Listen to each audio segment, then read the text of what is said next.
All right, picking up again on the third section of our buyer listing contract. We're going to begin at section number 8. This is our third video, and let me again make a caution here that this video series is for the exclusive use of agents that are employed by and contracted with the Berkshire Group Realtors in Denver.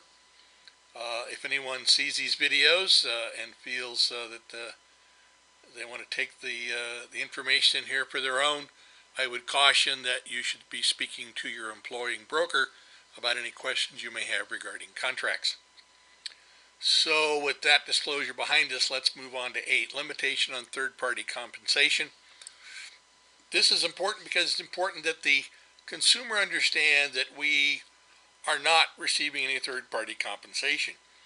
Neither the broker nor the firm, except as set forth in number 7, will accept compensation from any other person in connection with the property without the written consent of the buyer. Neither broker or firm is permitted to assess and receive markups or other compensation for services performed by any third party or affiliated business entity. Now, let's understand that the Berkshire Group does not have any affiliations. We're not affiliated with a title company or a lender or any inspectors, any of the vendors that a particular consumer may want to assist them in completing their transaction. We have no affiliations, and it is the intent of the company that we will not have any affiliations. Number 9, buyer's obligations to broker. Buyer agrees to conduct all negotiations for the property only through broker. This is really important that the consumer understands that we're the people doing the negotiation, and they're not to be going off the reservation on their own, trying to do some kind of special deal. A buyer represents that buyer is or is not currently a party to any agreement with any other broker to represent or assist buyer in the location of purchased property. We would hope that we would be checking this radio dial is not. This is a very important question to ask. Don't just blow past this one. Oftentimes consumers sign documents like this not understanding that there's a contractual obligation. Make sure they understand that this is a contractual obligation and that you are an exclusive agent for them and they're obligated to you. Number 10, right of parties to cancel. This is new this year, 10.1 and 10.2. It basically says that in the event broker defaults under this buyer listing contract, buyer has a right to cancel, including all rights of brokerage firm to any compensation, if the buyer agency box at the top of page 1 is checked. Default includes, but not limited to, abandonment. That's normally the one that they're going to hit us up with, if they hit us up with anything, is abandonment. Failure to fulfill all material obligations of broker.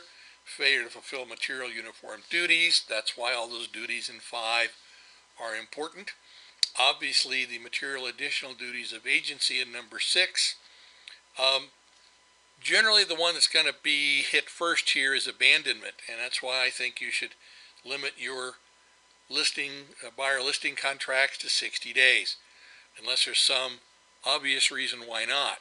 Because if it goes too long, there's a tendency to sort of lose track of people, especially if we get busy with a lot of other things.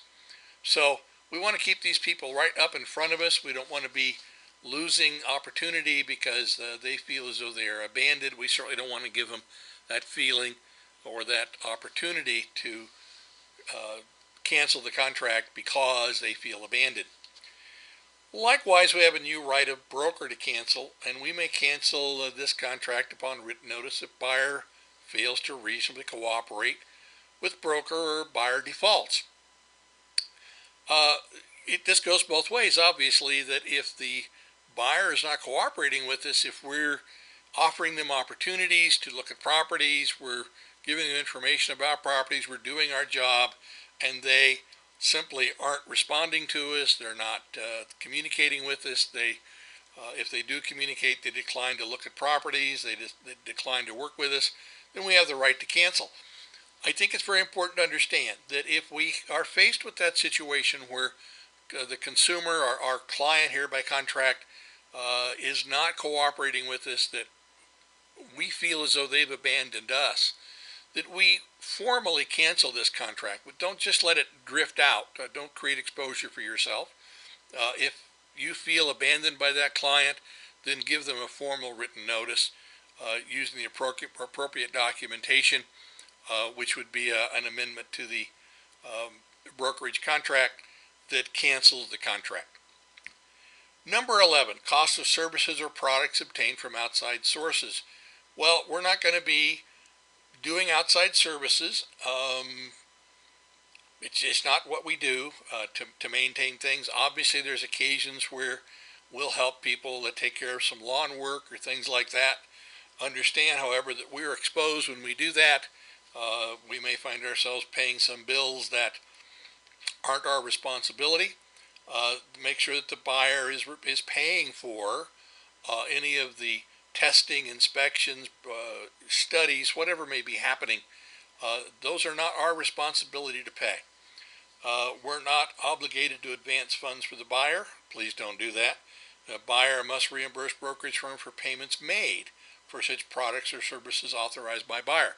Well, authorization means something in writing. So if the buyer or if a client says to you, would you please take care of something, the lawn may need mowed, even though it's not their house yet, they agree to pay for it, make sure you have some written authorization to do that. That's an odd example because the seller might not agree with that, but there might be reasons for a buyer to reimburse, like on an inspection if they're not present or something like that. But try and avoid those situations. With today's electronic transaction capability, there's really no reason why any buyer should be relying on us to make any payments for them. And the last section in this video, brokerage services and showing properties. Brokerage services, the following additional tasks will be performed by broker. And again, we have our little clause button over here. I don't see that there would be any clauses in our clause library that would apply here.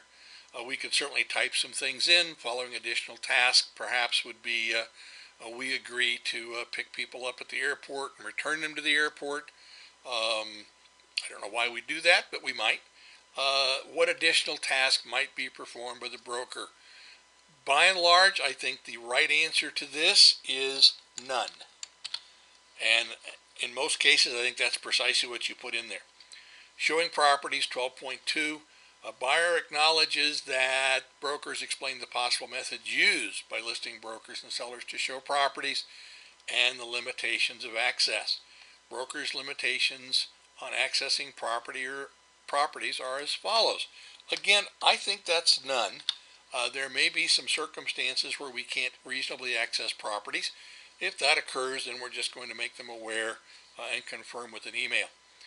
Generally speaking, in Denver, we work with the Denver Metro List, and that's probably what we're going to put in here is Metro List. I can't spell, so we may, if we're working south into El Paso County, we may use the Pikes Peak Association MLS, or if we're working north, we may want to use the MLS system known as IRIS up in northern Colorado. Those situations can occur. If you think your clients are going to go that way, don't hesitate to list it, just like that. Okay, that brings us to the conclusion of this video. This is the third video. We'll come back shortly with the fourth video in this series. Thank you.